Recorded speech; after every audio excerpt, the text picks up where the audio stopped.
नमस्कार, मैं हूं कुमार गजेंद्र। जनपद ऑन द स्पॉट में आपका स्वागत है। हमारे एक दूसरे social media platform podcast with Kumar Gajendra में भी आपका स्वागत है, जहां आप हमें सुन सकते हैं। दिल्ली के अंदर करीब 10 साल पहले एक ऐसा व्यक्ति आया जिसने दुनिया बदल दूंगा की तर्ज पर अभियान शुरू किया, अन्ना हजारे की छाती पर पैर रखा और दिल्ली के सिंहासन पर जाकर बैठ गया। तब लोकपाल सबसे बड़ा मुद्दा था। बड़ी बड़ी ईमानदारी की बातें की जाती थी। बातें यहां तक थी कि विधायकों को या जो नेता होता है उसको ऐसी सुविधाएं नहीं होनी चाहिए, वैसी सुविधाएं नहीं होनी चाहिए। और इसमें जो है सबसे बड़ी बात यह है कि उन्हें जो सैलरी मिलती है उसमें भी कटौती कर ली जाए। लेकिन जब ये बहरूपिया सत्ता के सिंहासन पर बैठ गया, उसके बाद कुल मिला के अपने बच्चों की कस्में तक तोड़ दी और ये बिल्कुल बदल गया।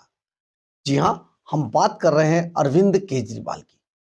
दिल्ली के पूर्व मुख्यमंत्री अरविंद केजरीवाल, आज उनकी संपत्ति का खुलासा हुआ। दिल्ली के लोगों को यह बात जरूर जाननी चाहिए कि आज संपत्ति का जब खुलासा हुआ तो आखिर उनकी संपत्ति कितनी है। देखिए, दिल्ली में अरविंद केजरीवाल ने जिस वक्त शीला दीक्षित की सरकार थी, जो दिल्ली के विधायक होते थे, उनकी सैलरी मात्र 54,000 रुपए हुआ करती थी। और यही व्यक्ति जो नेताओं को भ्रष्ट और उनके सभी जो उनके सैलरी, वेतन, भत्ते सबको कटवाने की बात करता था, उसी व्यक्ति ने आगे बढ़कर 96% सैलरी बढ़ा दी। और यह सैलरी आज के टाइम में एक विधायक की सैलरी 70,000 रुपए हो गई है। अब बात करते हैं मंत्रियों की। तो ये जो मंत्री हैं, इनकी सैलरी 1,72,000 रुपए है। 1,70,000 रुपए, 1,70,000 रुपए एमएलए की, मंत्री और मुख्यमंत्री की सैलरी है। अब ऐसे में सवाल यह पैदा होता है कि जब अरविंद केजरीवाल की सैलरी 1,72,70,000 रुपए है, तो फिर वो करोड़ों के मालिक कैसे बन गए। आज अरविंद केजरीवाल ने अपने चुनावी जो फॉर्म उन्होंने नॉमिनेशन जमा कराया है, उस नॉमिनेशन के साथ जो एफिडेविट अपनी संपत्ति का जो ब्यौरा दिया है, उसके मुताबिक अरविंद केजरीवाल करोड़ों के मालिक हैं। पिछले 5 सालों के अंदर अरविंद केजरीवाल की सैलरी हर साल 1 करोड़ के हिसाब से बढ़ रही है। हर 5 साल में 1 करोड़ सैलरी बढ़ जाती है साहब की। और इनके पास ना कोई गाड़ी है, ना कोई बंगला है, ना कोई घर है। शराब का कारोबार इस कदर आगे बढ़ा कि अरविंद केजरीवाल के दिन बदल गए।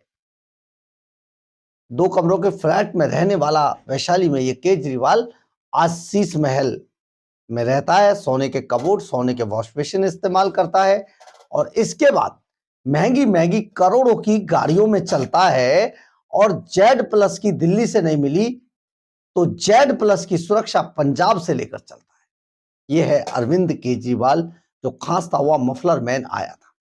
आपको बताते हैं कि आज जो एफिडेविट दिया है उसके अनुसार पिछले 5 साल में अरविंद केजरीवाल की संपत्ति 3 करोड़ 40 लाख रुपए से बढ़कर 4 करोड़ 20 लाख हो गई है। इतनी तेजी से संपत्ति बढ़ी है। केजरीवाल की पत्नी इनसे ज्यादा अमीर है। देखिए, इसने कैसे हर चीज में जनता से कैसे धोखेबाजी करता है, ये व्यक्ति कैसे छिपाता है हर चीज को। आप समझिए, केजरीवाल की पत्नी इससे ज्यादा अमीर है ना, उनके पास घर है, कार है, बैंक बैलेंस है और 1 करोड़ 70 लाख रुपए की अचल संपत्ति है केजरीवाल के पास। 50,000 रुपए कैश है उनके पास और अलग से बैंक अकाउंट में कुल 2,96,000 रुपए जमा है। अलग अलग जो बैंक अकाउंट है बैंकों में, उनमें 2,96,000 रुपए जमा है। जबकि सुनीता केजरीवाल के पास 2 करोड़ 50 लाख की धन दौलत है।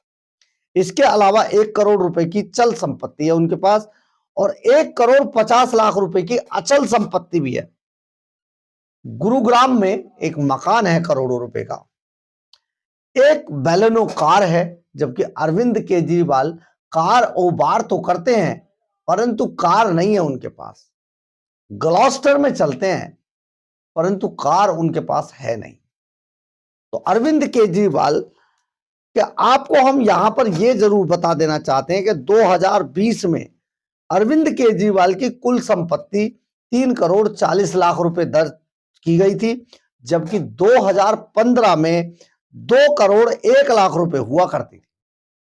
आप सोचिए, इस आम आदमी का जो पैसा मिलता है वो बैंकों में डाल दिया जाता है और उसका कोई खर्चा नहीं है। यानी कि जितना भी खर्चा अरविंद केजरीवाल ने किया है वो सब दिल्ली के खजाने को लूट कर किया है। अब सचमुच ऐसा लगता भी है, एक ही आज जो 2013-14 में जो कपड़े लेकर आया था ये आदमी आज भी वही कपड़े पहनता है, वही चप्पलें हैं, वही मफलर है, वही 2 रुपए का पेन है रेनॉल्ड का, लेकिन संपत्ति करोड़ों के हिसाब से बढ़ रही है। अब अगर संपत्ति करोड़ों में आज एफिडेविट ये दिया है तो अरविंद केजरीवाल को यह भी बताना चाहिए कि जो सिख फॉर जस्टिस के सर्वे सर्वा खालिस्तानी आतंकवादी गुरपतवंत सिंह पन्नू ने कहा था कि 133 करोड़ रुपया दिया है भुल्लर को छोड़ने के लिए, तो वो 133 करोड़ रुपया कहा गया। 2026 करोड़ रुपए जो हम नहीं कह रहे, सीएजी की रिपोर्ट में जो आया है कि 2026 करोड़ रुपए का घोटाला किया है, वो 2026 करोड़ रुपए कहां गए? आप समझिए किस तरीके से आंकड़ों की बाजीगरी अरविंद केजरीवाल करते हैं। एक सीएम जिसकी सैलरी 1,70,000 है, उसकी जो तनख्वाह है, उसको जो सालाना उसकी जो पैसे की इनकम है वो हर साल 1 करोड़ के हिसाब से बढ़ रही है। बड़ी सोची समझी राजनीति है। केजरीवाल साहब को यह भी बताना चाहिए कि आखिर राघव चड्ढा कौन से पैसे को ठिकाना लगाते हुए घूमते हैं विदेशों में, किसके लिए गए थे, कितने वादे इरादे किए गए, लेकिन अरविंद केजरीवाल क्योंकि एक ऐसा व्यक्ति जो अपने बच्चों की कसम खाकर तोड़ दे तो उससे और आगे उम्मीद ही क्या की जा सकती है। आज जिस तरीके से सुनीता केजरीवाल के पास धन दौलत, अकूल संपत्ति, ज्वेलरी, कैश, नकदी, मकान, कार सब मिला है, आपको नहीं लगता है कि अरविंद केजरीवाल ने किस सिस्टम के तहत पूरे पैसे को कैसे ठिकाने लगा दिया है? यानी कि ये आम आदमी बनने का जो चेहरा है, आज जो एफिडेविट है उसके मुताबिक अरविंद केजरीवाल के चेहरे से नकाब उतर गया है आज, क्योंकि केजरीवाल इस एफिडेविट को तो ठुकरा नहीं सकते।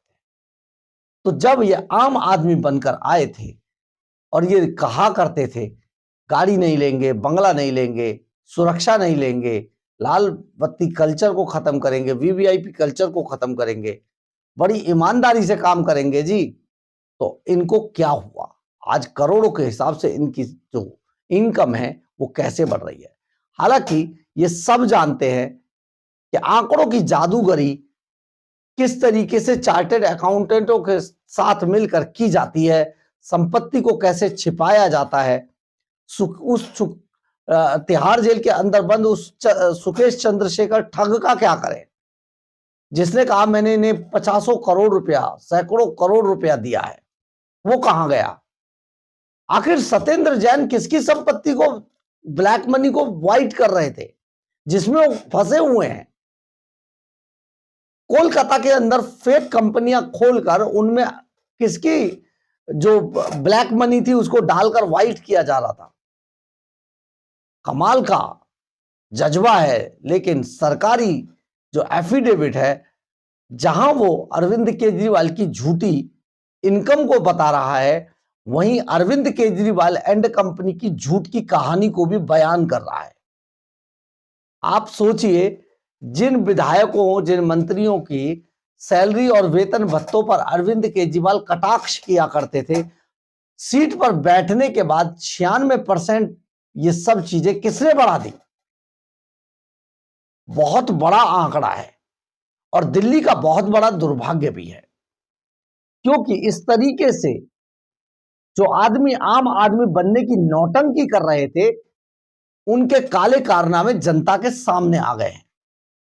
यही कारण है कि अरविंद केजरीवाल एंड कंपनी के साथ अगर आप देखें, अगर ये वीडियो कैमरों की और जो उनके साथ चलने वाली फीडबैक यूनिट की कलाकारी ना हो, तो सच सामने आ जाएगा कि इनके साथ आज 100-200 लोग भी नहीं चल रहे हैं। आतिशी मार्लेना का नॉमिनेशन एक दिन पहले इसीलिए कैंसिल करा दिया गया क्योंकि उनके साथ भीड़ नहीं थी। कल अरविंद केजरीवाल के पीछे चलने वाले लोगों की भीड़ को भी अगर देखेंगे तो मात्र 400-500 लोग ही पूरी दिल्ली से अरविंद केजरीवाल के साथ आए थे, और ये वो लोग थे जो किसी ना किसी रूप में पार्टी के कार्यकर्ता थे। जनता ने, दिल्ली की जनता ने अरविंद केजरीवाल से दूरी बना ली है। हम बहुत सारे ऐसे लोगों को, बहुत सारे ऐसे चैनलों को, बहुत सारे ऐसे खबर देने वाले लोगों को देख रहे हैं जो बड़ी बड़ी बातें कर कर ये बताने की कोशिश कर रहे हैं कि केजरीवाल 10-5 सीटें, 10-20 सीटें तो जीत लेगा। लेकिन हम जो लोगों के पास जा रहे हैं, जिस तरीके से बात कर रहे हैं गरीब लोगों से, खास तौर से स्लम एरियाज में, वहां से पता चल रहा है कि अरविंद केजरीवाल का हाल हरियाणा से ज्यादा बुरा है।